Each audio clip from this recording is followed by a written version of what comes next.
Good morning students. तुम्हा सर्वांना माहिती की आपल्या आजूबाजूला वेगवेगळ्या प्रकारची झाडे दिसत असतात.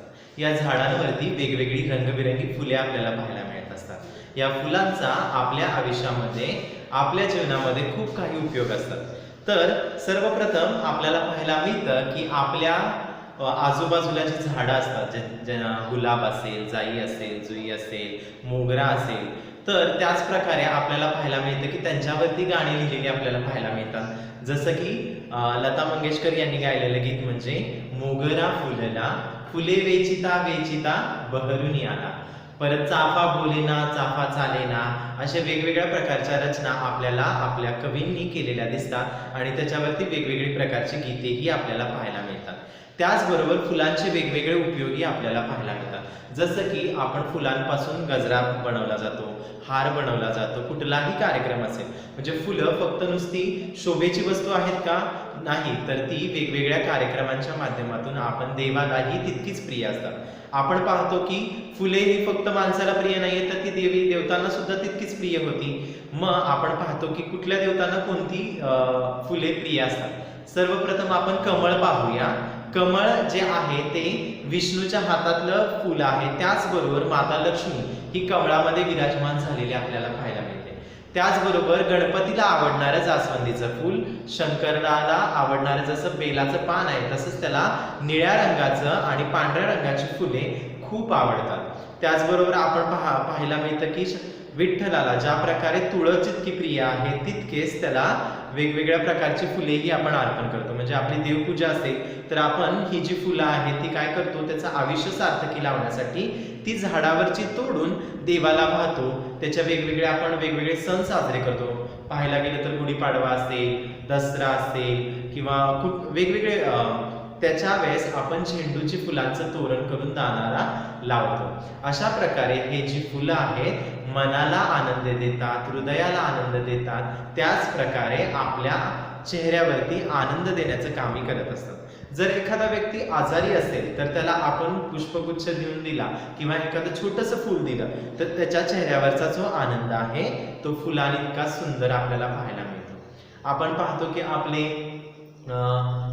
खूप लोक आहेत की ज्यांना फुलांचं खूप वेड असतं. त्याच्यापैकी एक होते आपले माजी पंतप्रधान, भारताचे पहिले पंतप्रधान पंडित जवाहरलाल नेहरू. त्यांनाही फुलांचं तितकंच वेड होतं. ते नेहमी गुलाब त्यांना खूप प्रिय होता. मुलांबरोबर त्यांना गुलाब जितका प्रिय होता तितकेच मुलं प्रिय होती आणि ते नेहमी आपल्या कोटामध्ये एक गुलाबाचं फूल नेहमी लावत असे. आता आपण यापासून पाहतो की फुलांपासून वेगवेगळे आपल्याला उपयोग सुद्धा आहेत. जसं की अगरबत्ती, फुलांपासून केवड्याची अगरबत्ती असतील, चाफा असेल किंवा वेगवेगळ्या अगरबत्त्या बनवल्या जातात. परफ्यूम ज्याला आपण अत्तर म्हणतो, अशा वेगवेगळ्याचे जे गुणधर्माचे सेंट, परफ्यूम, अत्तर हे फुलांपासून बनवले जातात. त्याचबरोबर फुलांपासून आपण पाहतो की गुलाबाचं जो फूल असतं त्याच्यापासून आपण गुलकंद तयार करतो. त्याचबरोबर वेगवेगळे औषधी उपयोग आपल्याला त्याचे पाहायला मिळत असतात. तर अशाच फुलांविषयी अधिक माहिती आज आपल्या या पाठातून घेणार आहोत. फुले माणसाच्या आयुष्यात आनंद, हर्ष निर्माण करत असतात आणि फुले ही अल्पजीवी असतात, पण अल्प आयुष्यात सुद्धा ती आपल्या सर्वांना मोठा आनंद देत असतात आणि मरता मरता पुन्हा नवनिर्मिती करतात. फुलांच्या कोमल तत्वाचे सर्व सामर्थ्य त्यांच्या सुगंधात आहे आणि त्याच फुलांना आपली आपत्ती मानून फुलांवर प्रेम करणाऱ्या अशा फुलवेड्या माईंविषयी आज आपण अभ्यासणार आहोत. तर चला आपण आता इयत्ता 6वी म्हणजेच आपलं सप्तरंग या पाठ्यपुस्तकातील धडा क्रमांक 2 फुलवेड्या माई आज आता आपण या ठिकाणी अभ्यासणार आहोत. सर्वप्रथम मी या ठिकाणी पान नंबर 10 वरील प्रकट वाचन करणार आहे. ते तुम्ही नीट ऐकायचं आहे आणि त्याच्यानंतर स्पष्टीकरण करणार आहे. मी ज्या प्रकारे वाचन करणार आहे त्या प्रकारे तुम्हीही तुमच्या हा व्हिडिओ पाहत असताना वाचन करणं गरजेचं आहे. माई मुंबईच्या एका खानदानी घराण्यात जन्मल्या. 8व्या वर्षीच लग्न झाले आणि माहेरच्या तोलाच्याच तालेबार घरात माई पडल्या. सासरचा वाडा मोठा व माणसाने गच्च भरलेला असायचा. सकाळी पंक्तीतील मुले बेपत्ता असली तरी त्यांचा पत्ता लागायचा नाही. लेकी सुना नटून थटून हळदी कुंकवाला बाहेर पडल्या म्हणजे फ्रेंच बीचवरच्या गाड्या जागच्या जागी थपकायच्या. वाड्यातली गणपतीची आरास आणि दिवाळीचे दारूकाम पाहायला संपूर्ण मुंबईतील लोक येत. पण ते सारे गेले घरबसल्या आयते खाऊन किती दिवस पुरणार. जुना खानदानी खर्च, लग्न कार्य, ते हुंडे, त्या वराती, त्या जेवणावळी म्हणता म्हणता पैसा गेला, पैका गेला, वैभव गेले, वाडा गहाण पडला. भाऊबंदकी सुरू झाली. एकाच ठिकाणी 5 चुली झाल्या. एकाच रक्ताची माणसे जिना चढता उतरताना मानाखाली घालून जाऊ लागली, एकमेकांना टाळू लागली. एवढ्यावरही भागले नाही. माईंचे यजमान गेले, हातातोंडाशी आलेला मुलगा गेला, मुली आपापल्या वाटेने सोडून गेल्या, कोणी लग्न करून, कोणी नोकरी धरून. वाड्याला अवकळा आली. तर चला आता आपण पान क्रमांक 10 यावरील वाचन केलेलं आहे. तो या पानावरील आपण आता स्पष्टीकरण पुन्हा एकदा पाहूया. सर्वप्रथम आपल्याला पाहायला मिळतं की माई मुंबईला राहणाऱ्या होत्या. माई या ज्या आहेत आपल्याला त्या कशा आहेत? माई कुठे होत्या? मुंबईला राहणाऱ्या होत्या आणि त्या एका खानदानी घरात जन्मल्या होत्या. खानदानी म्हणजे ज्या घरामध्ये पैसा अडका जास्त आहे, जिथे श्रीमंती जास्त आहे, त्याला म्हणतात खानदानी घराण्यात जन्मल्या. आणि त्या घराण्यात जन्मल्यानंतर 8व्या वर्षीच त्यांचं लग्न झाले. म्हणजे सुरुवातीच्या काळी आपल्याला पाहायला मिळतं की लहान वयातच मुलांची लग्न केली जात असत. मग ह्या जेव्हा 8 वर्षाच्या होत्या त्यावेळेसच त्यांचं काय होतं? लग्न झाले होते आणि माहेरच्या तोलाच्या तालेवार घरात माई पडल्या. म्हणजे ज्या प्रकारे माईंचं माहेर जितकं खानदानी होतं, जितकं त्या श्रीमंत घराण्यात जन्मल्या होत्या, तशाच प्रकारचं तोला मोलाचं घराणं लग्न झाल्यानंतर सुद्धा त्यांच्या आई वडिलांनी पाहून त्यांना दिलं होतं. ते म्हणजे त्यांच्या सासरे. तालेवाल घराण्यात माई पडल्या म्हणजे त्यांना त्या ठिकाणी दिलं. त्यांचं लग्न होऊन त्या मोठ्या घराण्यात आल्या. सासरचा वाडा म्हणजे मुलगी लग्न झाल्यानंतर माहेरून सासरी जाते, तो वाडा म्हणजे त्यांचा सासरचा वाडा इतका मोठा व माणसाने गच्च भरलेला असायचा. म्हणजे इतकी लोक होते त्या वाड्यामध्ये राहायला. म्हणजे त्यांची जी सासर होतं ते खूप प्रचंड मोठे होते. म्हणजे पूर्वीच्या काळी आपल्याला पाहायला मिळतं की एकत्र कुटुंब पद्धती होती, त्याच्यामुळे माणसे घरात खूप असायची. आणि मग त्याचंच वर्णन या ठिकाणी आपल्याला पहिल्या पॅरेग्राफमध्ये आपल्याला दिसत आहे. माणसाने गच्च भरलेला असायचा. सकाळी पंक्तीला मुले बेपत्ता असली तरी पत्ता लागायचा नाही. इतकी माणसे, त्या माणसांची ती मुले इतकी घरात असल्यामुळे सकाळी कोण कुठल्या पंक्तीला म्हणजे नाश्त्याला ज्यावेळेस ते येत असेल, बेपत्ता असली तरी, बेपत्ता म्हणजे माहीत नसणे किंवा माहीत नसायचं, बेपत्ता आहेत किंवा ती मुलं आहेत की नाही, सकाळी उठून पंक्तीला आली का, नाश्ता केला का नाही, या सगळी गोष्टी एखादा मुलगा विसरून जायचा. इतकी मुलं त्या घरामध्ये होती, त्यांचा पत्ताच लागायचा नाही, म्हणजे ती सापडतच नसायची. लेकी त्यांच्या सुना नटून तटून म्हणजे एखाद्या कार्यक्रमाला, हळदी कुंकवाला ज्यावेळेस त्या बाहेर पडायच्या, म्हणजेच आता मुंबईमधला जो जुनी काळचा फ्रेंच ब्रिजवरच्या गाड्या जागच्या जागी थांबायच्या. म्हणजे त्यांचं जे नटणं मुरडणं किंवा ज्या प्रकारे त्यांनी जे पेहराव केलेला आहे, त्यांचे जे दागिने आहेत, त्यांनी घातलेली केलेली वेशभूषा हे सगळे पाहून त्यांचं जे श्रीमंती थाट पाहून लोक तिथल्या जागी थपकायची, त्यांच्याकडे बघत राहायचे. आपण पाहतो की आपणही एखादा नवीन ड्रेस घातला किंवा छान नटून आवरून एखाद्या बाहेर ठिकाणी गेलो किंवा गॅदरिंगच्या काळात तुम्ही वेशभूषा, केशभूषा असं सगळे करून वेगवेगळ्या प्रकारचे दागिने घालून किंवा सजून नटून जेव्हा वेळेस बाहेर पडतात त्यावेळेस सगळी घरातली लोकांबरोबर इतरही लोक आपल्याकडे पाहत असतात. त्याच प्रकारचं इथं सुद्धा आपल्याला पाहायला मिळतं की त्यांच्या सुना लेकी नटून तटून जेव्हा बाहेर पडत तेव्हा फ्रेंच ब्रिजवरच्या गाड्या जागच्या जागी थपकायच्या. वाड्यातली गणपतीची आरास म्हणजे गणपती जर आले तर त्या काळात सुद्धा गणपती इतक्या मोठ्या प्रमाणात त्यांच्याकडे केले जात तर ते लोक पाहण्यासाठी. त्याचबरोबर दिवाळी इतक्या प्रकारे मोठ्या प्रकारे म्हणजे घर सजवलं जाई, फटाके उडवले जायचे किंवा त्यांच्या घरामध्ये फराळ बनवला जायचा.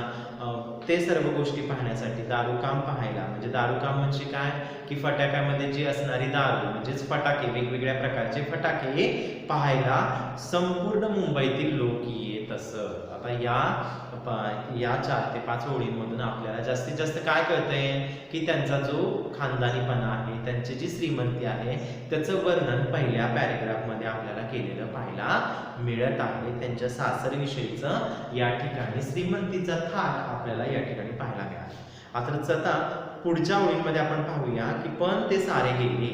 आता माई म्हणत आहे की हे सर्व काय गेले, आमचं गेलं का, कारण की एवढ्या सगळ्या ज्या गोष्टी होत्या, आम्ही जे सुख अनुभवत होतं ते सुख आता गेलेलं आहे, हे सारे गेले. का गेले बरं? घर बसल्या आयते खाऊन किती दिवस पुरणार. म्हणजे सगळेजण काय झाले, ते श्रीमंती थाटामुळे त्या थाटामध्ये राहण्याची जी सवय राहते ती पुढे पूर्वापार मुलांमध्ये सुद्धा ती चालत आली आणि ते त्यांच्याकडचं जे वैभव आहे, श्रीमंती आहे, ती दिवसेंदिवस कमी झाली आणि घर बसल्या सगळेजण कोणीच काम करत नव्हता. पूर्वी जे संपत्ती त्यांच्या आई वडिलांनी जी कमवली होती ती मुलांनी तशीच राखून ठेवण्यात यश त्यांना आलं नाही आणि आयते खाण्याची सवय लागल्यामुळे, म्हणजेच आई वडिलांनी जे कमवलं तर त्याच्या जीवावरती ही जर मुलं खाल्ल्यामुळे आयते खाऊन किती दिवस पुरणार असं त्या म्हणत आहे. आणि जुना खानदानी खर्च, लग्न कार्य, हुंडे, वराती, जेवणावळी म्हणता म्हणता सर्व पैसा त्यांच्याकडून तो गेला. का, कशामध्ये गेला, तर ते लग्न कार्यामध्ये इतका खर्च, थाटामाटात, आपण खूप मोठे आहोत, श्रीमंती थाट, हा सगळं नेहमी लोकांना दाखवण्याच्या पोटी काय करत असत, त्यांच्या घरामध्ये जे कुठलेही कार्य होईल ते इतक्या मोठ्या प्रमाणामध्ये, प्रचंड प्रमाणामध्ये करत असत की त्याच्यामुळे त्यांच्या घराला अवकळ आली. त्यांच्याकडचं जे वैभव आहे, पैका म्हणजेच पैसा, लग्न म्हणजे विवाह, पैका म्हणजे पैसा. तर आता आपल्याला पाहायला मिळते की आणि वैभव गेले, ते सर्व वैभव गेल्यानंतर वाडा गहाण पडला. आता तो जो वाडा होता त्यांचा, तो वाडा काय झाला, गहाण ठेवावा लागला. कारण की या सर्व गोष्टींसाठी जर आपल्याला पाहायला मिळतं की एखादी गोष्ट जर आपल्याला पाहिजे असेल तर आपल्याला ती जर मिळत नसेल तर त्या गोष्टीसाठी आपण कुठली तरी एखादी गोष्ट गहाण ठेवतो. आता आपण पाहतो की बँकेमध्ये एखाद्या वेळेस आपल्याला कर्ज हवं असेल तर त्या कर्जासाठी आपल्याला कुठली तरी गोष्ट ही गिरवी ठेवावी लागते, म्हणजे गहाण ठेवावी लागते. मग ती बँकेमध्ये असेल, सावकाराकडे असेल, मग अशा प्रकारे आपण जमिनी गहाण ठेवतो, दागिने गहाण ठेवले जातात, किंवा आपण आपल्या घरातली एक मौल्यवान वस्तू किंवा घर, अशा सगळ्या गोष्टी गहाण म्हणून ठेवल्या जायच्या आणि ते गहाण ठेवल्यानंतर ना त्याच्यातून आपल्याला पैसा त्या काळी लोकांना मिळायचा. त्याच प्रकारे यांचाही वाडा गहाण पडला होता. गहाण म्हणजे काय, खऱ्या अर्थाने दुसऱ्याच्या तो हवाली गेला होता, त्या घरावरती त्यांनी कर्ज काढलं होतं असं म्हणता येईल आपल्याला. भाऊबंदकी सुरू झाली होती. आता सगळेजण यामुळे वैभव गेल्यामुळे सगळे काय झाले, भाऊबंदकी सुरू झाली. एकाच ठिकाणी 5 चुली झाल्या, म्हणजे एकाच घरामध्ये जे सगळं एकत्र कुटुंब होतं आता ते विभक्त कशा प्रकारे होऊ लागलं याविषयी आपल्याला पाहायला मिळतं. मग एकाच घरात 5 चुली झाल्या, म्हणजेच आपल्याला पाहायला मिळतं की जी भावंड आहे ती सगळी काय झाली आता यामुळे वेगवेगळी राहू लागली आणि एकाच घरामध्ये 5 चुली झाल्या. एकाच रक्ताची माणसे जिना चढता उतरताना सुद्धा एकमेकांशी माना वर करून सुद्धा बोलत नव्हती. मान खाली करून एकमेकांना न ओळखत असल्यासारखे एक ठिकाणाहून जाऊ लागले, एकमेकांना टाळू लागले, एकमेकांशी बोलणं वगैरे सगळं टाळू लागले.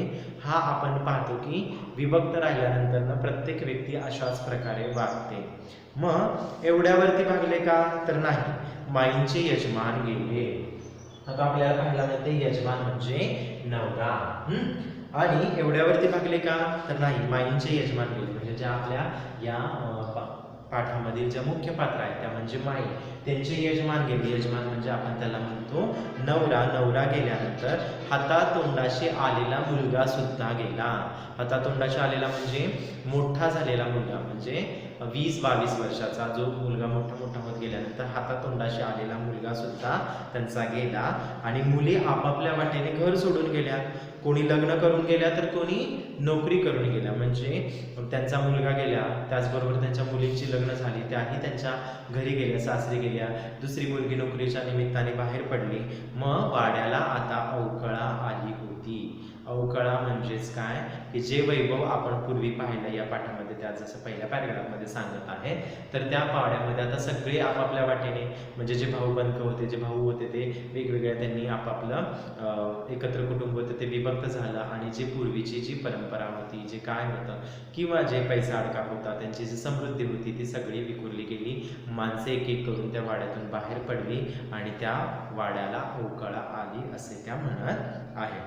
आता पुढील पान नंबर 11 वरील आपण स्पष्टीकरण करू, पाठाचं प्रकट वाचन करूया. सारी पांगापांग झाली, सारे गेले पण एक गेले नाही, ते म्हणजे माईंचे फुलवेड. हे वेड नसते तर माई वेड्या झाल्या असत्या. माई लहानपणापासून फुलवेड्या होत्या. लहानपणी माई तासनतास आपल्या बागेत हिंडायच्या, फुलांशी खेळायच्या, फुलांशी बोलायच्या. हे फुलवेड घेऊनच माई सासरी गेल्या. माईंचे लक्ष घराबाहेर बागेत होते. काकाजींकडून माईने एक कोपरा मागून घेतला होता. माईने लांब होऊन गुलाबाची रोपे आणली. आपल्या गुलाबाला पांढरे शुभ्र टपोरे फुल येताच माईंना ब्रह्मानंद झाला. ज्याला त्याला बागेत नेऊन ते आपले फुल दाखवीत. माईंना सारीच फुले आवडत. गुलाब हा त्यांचा विशेष आवडता. गुलाबाबरोबर शेवंती, मोगरा आणि जाई-जुई या विलायती फुलांत डेलिया आणि गॅडिओलस. माईंना 50 प्रकारचे डेलिया आणले. त्यांची लागवड केली, चांगली मशागत केली. माईंचे डेलिये इतके डेरेदार आणि डौलदार असत की त्यांच्याकडे पाहतच बसावे. माईंना मरव्याची फार आवड. त्या मरव्याचा सारखा प्रचार करेल. त्या म्हणत, फुलझाडाला फुल येईपर्यंत तुम्हाला धीर निघत नसेल तर मरवा लावा. 8-15 दिवसात जीव धरील छानदार मरवा तुम्हाला वास घ्यायला मिळेल. वाडा विकला तेव्हा माई रात्रभर रडल्या, पण सकाळी आपल्या बागेकडे पाहून त्या स्वस्थ झाल्या. आता त्यांची बाग म्हणजे फुलझाडांच्या 4 कुंड्या होत्या. त्या जिकडे जात तिकडे त्यांच्याबरोबर त्यांची ही छोटी बाग जात असे. पुणे, नाशिक, नगरला कुठेही गेल्या तरीही त्या आपल्याबरोबर 4 कुंड्या घेऊन जात असत. पुण्यास लेकीकडे आल्या म्हणजे आधी आपल्या कुंड्यांची सोय लावायच्या आणि मग स्वतःची. माई कधी रिक्त हस्ताने भेटल्या नाहीत. नेहमी कसले तरी फूल घेऊन येत. माई फुलांसारख्याच नाजूक, अति सुंदर होत्या. त्यांचे चालणे फुलांसारखे, त्यांचे हसणे फुलांसारखे आणि बोलणेही फुलांसारखेच. एवढ्या वयात सुद्धा माईंच्या चेहऱ्यावरती सौंदर्य तळपत होते. केस पांढरे झाले होते, पण सुंदर आणि कुरळे होते. जे म्हातारपणी सुद्धा टिकते तेच खरे सौंदर्य. आज माई चालत नाहीत, बोलत नाहीत, हसत नाहीत. आज माई भीष्माप्रमाणे शरपंजरी पकडल्या आहेत. माईंच्या उशालगत 4 कुंड्या ठेवल्या आहेत. वाडा गेला, पैका गेला, माणसे गेली. माईनं साऱ्यांचा निरोप घेतला. माई आपल्या आवडत्या फुलांचा शेवटचा निरोप घेत आहेत. माईंचे पुष्पजीवन संपले आहे. आता त्यांचे पुष्पमरण चालू आहे. तर अशा प्रकारे आपण पाठाचं पुढील पान नंबरवरील प्रकट वाचन केलेलं आहे. आता आपण पान नंबर 11 वरील स्पष्टीकरण आपण जे आता पाहिलं त्याच्या पुढे हे पाहूया की आपण शेवटी काय पाहिलं होतं की माईंच्या जी वाड्याला अवकळा आली होती आणि सर्व लोकांची सारी पांगापांग झाली. पांगापांग म्हणजे वेगवेगळ्या ठिकाणी सर्व लोक एक ठिकाणाहून दुसऱ्या ठिकाणी गेले. सारे गेले पण एक गेले नाही. काय गेले नाही? हे सर्व लोक विखुरले गेले पण एक वेळ गेले नाही, ते म्हणजे माईंची फुलवेड. माईंना काय प्रिय होती? आता या माईंना आपल्याला पाहायला मिळते की फुलांचं जे वेड होतं ते वेड कधीपासून होतं याच्याविषयी आता आपण पाहणार आहोत. हे वेड नसते तर माई वेड्या झाल्या असत्या. जर माईंना हे फुलवेड नसतं तर त्या घरात राहून माई काय झाल्या असत्या? वेड्या झाल्या असत्या. का? कारण की त्यांचे नवरा गेला, नवऱ्या पाठोपाठ मुलगा गेला, मुलीही सासरी गेल्या, बाहेर पडल्या. त्या एकट्या आता विभक्त कुटुंबामुळे त्या वेगळ्या राहिल्या आणि त्या एकट्या असल्यामुळे एवढ्या लोकांमध्ये राहण्याची सवय असल्यामुळे आता एकाकीपणा राहिला आणि त्यामुळे त्या वेड्या होण्याचीच वेळ झाली असती. म्हणून त्या म्हणतात की मी वेडी झाली असते जर मला फुलांचं वेड नसतं तर. माई लहानपणापासूनच फुलवेड्या होत्या. मग आता त्या आपल्या लहानपणीच्या या ठिकाणी लेखक आपल्याला सांगताना दिसते की माईंना हे फुलवेड केव्हापासूनच होतं तर लहानपणापासून फुलवेड्या होत्या. लहानपणी माई तासनतास आपल्या बागेत हिंडायच्या, फुलांशी खेळायच्या, फुलांशी बोलायच्या. हे फुलवेड घेऊनच माई सासरी आल्या होत्या. म्हणजे लहानपणापासूनचं त्यांचं फुलवेड जे आहे ते घेऊनच माई आपल्या सासरी आल्या होत्या आणि माईंचे लक्ष घराबाहेर जे बागेत होते. त्यांनी काकाजींकडून म्हणजे त्यांच्या तिथे सासऱ्यांकडून जे काका होते त्यांच्याकडून माईने कोपरा मागून घेतला. ज्या वाड्यात त्या आल्या तिथला कोपरा मागून घेतला आणि माईनी लांबहून गुलाबाची रोपे आणली. त्यांना फुलांचा वेळ असल्यामुळे माई काय जात जिथून ज्या ठिकाणी जात त्या ठिकाणी जी रोपे मिळतील त्या ठिकाणी ती रोपे घेऊन येत आणि ती लावत असत. अशाच प्रकारे आपल्याला पाहायला मिळते की त्यांनी लांबहून गुलाबाची रोपे आणली. आपल्या गुलाबाला पांढरे शुभ्र टपोरे फुल येताच. आता त्या गुलाबमध्ये आपण वेगवेगळे रंग पाहतो. लाल असतो, गुलाबी, पांढऱ्या, ज्या प्रकारे इथे म्हटलेलं आहे की वेगवेगळे प्रकार आपण बागेमध्ये पाहायला मिळतात, नर्सरीमध्ये आपल्याला त्या पाहायला मिळतात फुलांच्या, त्या प्रकारे या ठिकाणी त्यांनी जी फुलं आणली त्याच्यामध्ये पांढरे शुभ्र टपोरे फुल येतात माईंना ब्रह्मानंद व्हायचा. ब्रह्मानंद म्हणजे खूप मोठा आनंद. ब्रह्मदेव, जसं आपण म्हणतो की या सृष्टीची निर्मिती कोणी केली, ब्रह्मदेवाने केली असं म्हणतो, त्याच प्रकारचा या ठिकाणी आपण ब्रह्मानंदाचा अर्थ घेणार आहोत. खूप मोठा आनंद व्हायचा त्या फुलाला आलेलं फूल पाहून. गुलाबाच्या फुलाला पांढरे शुभ्र टपोरे फुल येतात, माईंना ब्रह्मानंद व्हायचा म्हणजे खूप आनंद व्हायचा.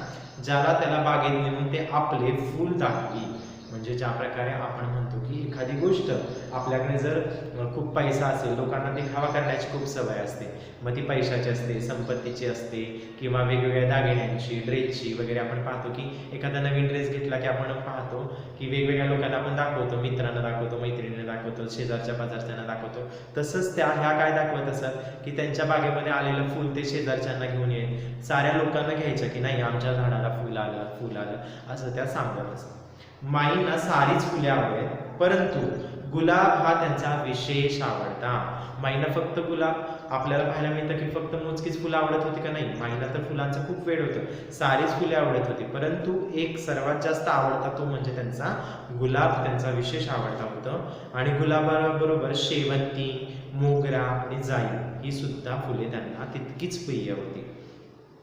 आणि विलायती फुलांत म्हणजेच आपल्या विलायती फुलांत डेलिया आणि गॅडिओलस, म्हणजे आपल्याला पाहायला मिळतं की आपली जी देशी फुलं आहेत म्हणजे जी आपल्या पास आहेत, परंतु विदेशातली सुद्धा, म्हणजे विलायती म्हटलं म्हणजे विदेशातली सुद्धा जी वेगवेगळ्या प्रकारची जी फुलं आहेत त्याच्यामध्ये सुद्धा डेलिया असेल, गॅडिओलस असेल. माईंना 50 प्रकारचे डेलिये आणले होते. त्यांनी आपल्याकडे काय केले होते, वेगवेगळ्या प्रकारचे डेलिये सुद्धा आणले होते आणि त्यांची लागवड केली, चांगली मशागत केली. माईचे डेलिये इतके डेरेदार म्हणजे आपण पाहतो की त्या फुलांचा जो घेर आहे त्यांना खत पाणी मिळाल्यामुळे ते फुलांचं झाड जे आहे ते झाड असं पसरलेलं आहे, त्याला म्हणतात घेर. तो घेर आपल्याला डौलदार आणि त्याच प्रकार डेरेदार आणि डौलदार दिसत होते. त्यांच्याकडे पाहतच बसावे. माईंना त्याचबरोबर माईंना मरव्याची फार आवड. मरव्याची म्हणजे तो मारवा जो आपण त्याला म्हणतो, मरव्याची फार आवड होती आणि त्या मरव्याचा चांगलाच तो सारखा प्रचार करत असत. त्या म्हणत आपल्याला जर फुलझाडांना फुल येईपर्यंत आपल्याला धीर नसेल, म्हणजे आपण पाहतो की एखादी गोष्ट आपल्या आई वडिलांनी जर आपल्याला आणून दिली तर आपल्याला दुसऱ्यांना कधी एकदाच दाखवू, कधी एकदा पाहू, किंवा घरी काय आलेलं आहे, घरी काय वडिलांनी माझ्या आज बर्थडेला काय आणलेलं आहे, किंवा एखाद्या मामा वगैरे आला किंवा पाहुणे आले त्यांनी माझ्यासाठी काय कोणती गोष्ट आणली, ही ज्या प्रकारे आपल्याला धीर नसतो, म्हणजेच आपण पाहतो की या ठिकाणी माईंना सुद्धा धीर नसायचा, किंवा की वेगवेगळी फुलं जी आहेत ती झाडं आणणं, दुसऱ्यांना दाखवणं. त्याच प्रकारे त्यांना जर त्या म्हणत आहेत की जर तुम्हाला फुलवेडे जे आहेत त्यांच्यासाठी सांगत आहेत की जर तुम्हाला फुलझाडाला फुल येईपर्यंत धीर नसेल, निघत नसेल तर आपण काय लावा, मरवा लावा. 8-15 दिवसात तो जीव धरेल आणि छानदार मारवा तुम्हाला वास घ्यायला मिळेल. फुलांमध्ये वास देण्यासाठी आपण वेगवेगळी फुलं, वासांची फुलं आहेत, जसं जाई आहे, जुई आहे, मोगरा आहे, शेवंती आहे, चाफा, अशा वेगवेगळ्या प्रकारची फुले, याच्यातून सुगंधी फुले आपल्याला पाहायला मिळतात. आता याविषयी सांगत असताना त्यांनी इथे आपल्याला सांगितलंय ते म्हणजे मारव्याच्या बद्दल की 8-15 दिवसामध्ये तो जीव धरल्यानंतर तो तुम्हाला तितकाच सुगंध देणारा आहे. मग हे सगळं सांगत असताना आता माई काय करतात, पुढची गोष्ट सांगत आहे. जेव्हा वाडा विकला, जोपर्यंत त्यांनी आता आपण वरच्या पॅरेग्राफमध्ये पाहिलं की त्यांनी फुलांच्या विषयीची माहिती सांगितली, त्यांनी वाड्यामध्ये प्रवेश केल्यानंतर ज्या प्रकारचं फुलझाडं पाहिली, फुलझाडे आणली आणि ती कशी संगोपन केलं. आता ते सांगत आहे की वाडा विकला तेव्हा माई रात्रभर रडल्या. आपण पाहतो की या सगळ्या खानदानीपणामध्ये त्यांनी जो वाडा जो होता तो गहाण ठेवला होता, तो आता गहाण ठेवलेला वाडा तो कर्ज फेडण्यासाठी त्यांना तो विकावा लागला आणि वाडा विकला तेव्हा माई रात्रभर रडत बसल्या. पण सकाळी आपल्या बागेकडे पाहून त्या स्वस्थ झाल्या. स्वस्थ म्हणजे या ठिकाणी आपण घेणार आहोत शांत. तर या ठिकाणी आपल्याला पाहायला मिळतं की त्या रात्रभर रडल्या, परंतु सकाळ पहाट झाल्यानंतर त्यांनी आपल्या बागेकडे पाहिले आणि त्या शांत झाल्या. कारण की फुले आपल्याला काय देतात, आपण पाहतो की फुलं ही अल्पजीवी असतात, थोडे दिवसच त्यांचं आयुष्य असतं, पण ते नेहमी आनंदी स्वतः राहतात, स्वतःचा आनंद दुसऱ्यापर्यंत पोहोचवतात, त्याचबरोबर सुगंध पोहोचवतात. मग त्यांच्याकडे पाहून माईंनी एक गोष्ट शिकली, ती म्हणजे आपण काय केलं पाहिजे. आता रडून काहीच फायदा नाहीये. आपण या फुलांच्याकडे, फुलांनी जसं आपल्याला शिकवतात आपण की नेहमी आनंदी राहा, सुगंध द्या दुसऱ्यांना, दुसऱ्यांच्या आयुष्यामध्ये सुगंध पसरावा, आनंद द्या. त्याच प्रकारे त्यांनी सकाळी आपल्या बागेकडे पाहिले आणि त्या स्वस्थ झाल्या, म्हणजे शांत झाल्या. आता त्यांची बाग म्हणजे फुलझाडाच्या 4 कुंड्या होत्या. आपण पाहतो की त्यांचा आता वाडा विकल्यामुळे ती जी झाडं लावली होती त्यांनी त्या व्यक्तीकडे गेली आणि मग आता त्यांनी आपलं फुलवेळ जपण्यासाठी 4 कुंड्या घेतल्या आणि त्या 4 कुंड्यांमध्ये जिकडे जात त्या कुंड्या आपल्या बरोबर त्या घेऊन जात आणि त्या कुंड्यांमध्ये वेगवेगळ्या प्रकारची त्यांनी फुले लावली आणि त्यांच्याबरोबर त्या जात. म्हणजे त्यांनी आपलं ते फुलवेळ कमी करून दिलं का, त्यांचं झालं का, आपल्याला या ठिकाणी पाहायला मिळतं की त्यांचं फुलवेळ कमी झालेलं नाहीये. तर त्यांनी काय केलं की ते फुलवेळ जपण्यासाठी 4 कुंड्या घेतल्या. त्या 4 कुंड्या ज्या ठिकाणी आपण ज्या ठिकाणी त्या जात त्या ठिकाणी त्या घेऊन जात असतात. ही छोटी बाग, आता ती त्यांनी त्यांची छोटी बाग तयार केली, जात असे. मग त्या पुणे, नाशिक, नगरला कुठेही गेल्या तरीही त्या आपल्याबरोबर 4 कुंड्या घेऊन जात असत. म्हणजे ज्या ज्या ठिकाणी माईंना जायला लागेल त्या ठिकाणी त्या कुंड्या घेऊन जात असत. कारण त्यांना माहिती आहे की जर मी यांची काळजी घेतली नाही, जोपर्यंत मी नगरला जाते, पुण्याला जाते, नाशिकला जाते, वेगवेगळ्या ठिकाणी गेल्यानंतर त्यांची काळजी घेणारं कोणच नाही. जर मी त्यांची काळजी घेतली नाही तर ती सुकून जाणार आहे. पाणी दिलं नाही, त्यांना खत दिलं नाही, त्यांची निगा राखली नाही तर ते सुकून जाणार आहे. म्हणून त्या नेहमी आपल्याबरोबर त्या कुंड्या घेऊन जात असत. आपली छोटी बाग आपल्याबरोबर घेऊन जात. त्यांची मुलगी पुण्याला दिली होती, तिच्याकडे गेल्यानंतर सुद्धा ती पहिल्यांदा पुण्यास लेकीकडे गेल्यानंतर सुद्धा त्या काय करत, पहिल्यांदा कुंड्यांची सोय लावत आणि मग स्वतःची सोय लावत. त्या काय म्हणायची की नाही, मी तुझ्या घरी आलेले माझ्या पहिल्या कुंड्या कुठे ठेवायच्या ते सांग आणि मग माझी राहण्याची सोय कर. पहिल्या माझ्या कुंड्याची म्हणजेच माझ्या बागेची सोय कर आणि मगच माझ्या राहायची सोय कर, अशा त्या नेहमी म्हणत असत. माई कधी रिक्त हस्ताने कोणाला भेटल्या नाही. रिक्त म्हणजे रिकाम्या हाताने.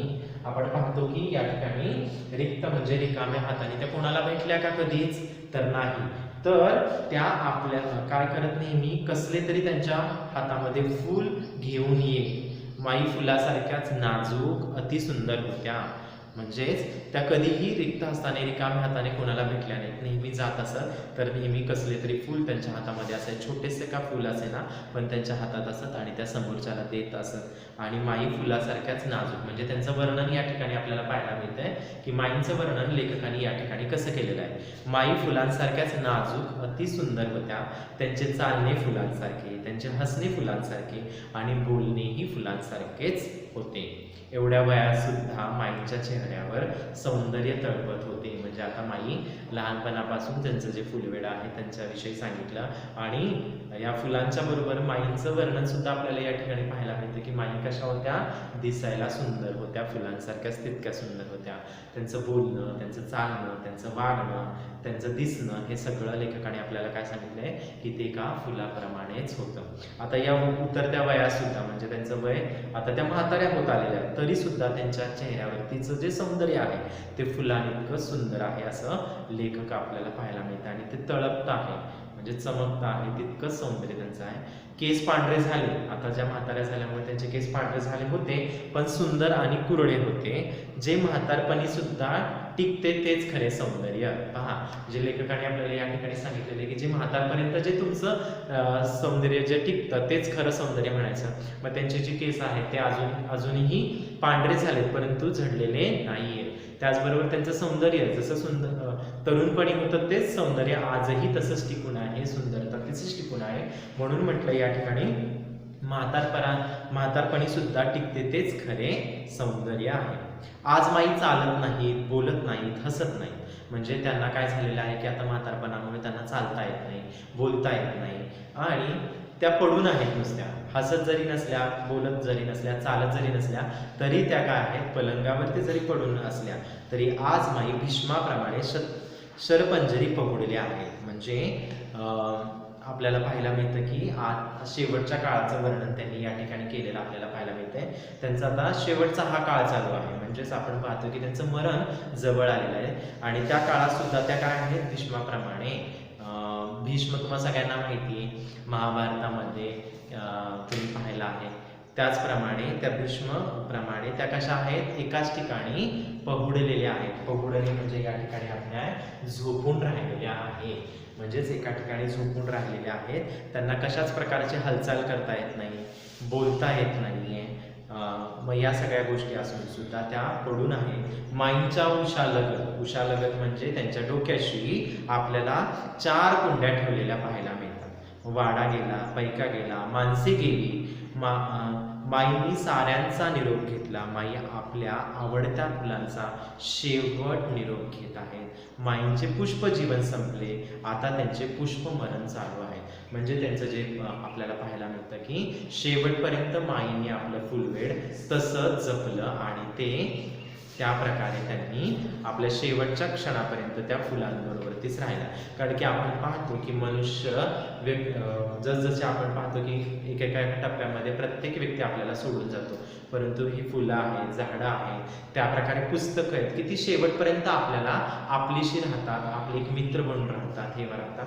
त्याच प्रकारे या ठिकाणी आपल्याला सांगितलेलं आहे की शेवटपर्यंत त्यांना कोणी साथ दिली, त्यांचा नवरा गेला, मुलगा गेला, मुली गेल्या, वाडा गेला, जवळपासची लोके दुरावली, परंतु शेवटपर्यंत त्यांनी ज्यांनी साथ दिली ती म्हणजे फुले. शेवटच्या पर्यंत त्यांनी साथ दिली त्या फुलांनीच. माईंचं जरी जीवन संपलं असेल, मरण पावलं असेल, जीवन संपले म्हणजे मरण आलं असलं तरी सुद्धा आता त्यांचं काय चालू आहे असं लेखक म्हणत आहे, त्यांचं पुष्प जीवन चालवलं आहे. म्हणजे त्यांचा आत्मा जो जरी त्या मेल्या असल्या, आत्मा जरी हे गेलेला असला तरी सुद्धा आता त्यांचं हे मरण सुद्धा पुष्प जीवनासारखं सुंदर आहे. आपण पाहतो की आपण सणासुदीला तर फुले वापरतो, परंतु मेल्यानंतर सुद्धा व्यक्तींच्या अंगावरती फुलांचे सडा टाकला जातो, फुलं वाहिली जातात, त्यांच्या गळ्यात हार घातला जातो. शेवटपर्यंत आपण काय करत असतो, फुलं ही नेहमीच उपयोगी येत असतात. जरी अल्पजीवी असली तरी सुद्धा ती आपल्याला उपयोगी पडत असतात.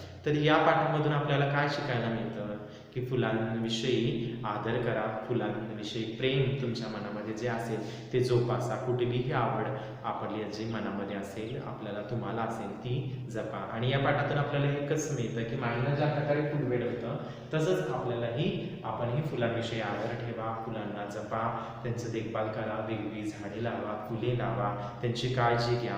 असंच या पाठामधून आपल्याला पाहायला मिळतं. पुन्हा एकदा आपण आपले शब्दार्थ पाहूया आणि आपलं हे करू. लग्न म्हणजे विवाह, पैका म्हणजे पैसा, अस्वस्थ म्हणजे बेचैन, हस्त म्हणजे हात, स्वस्थ म्हणजे शांत, सौंदर्य म्हणजे सुंदरता, रिक्त म्हणजे रिकामे, यजमान म्हणजे नवरा, मरण म्हणजे मृत्यू आणि पहुडणे म्हणजे झोपणे.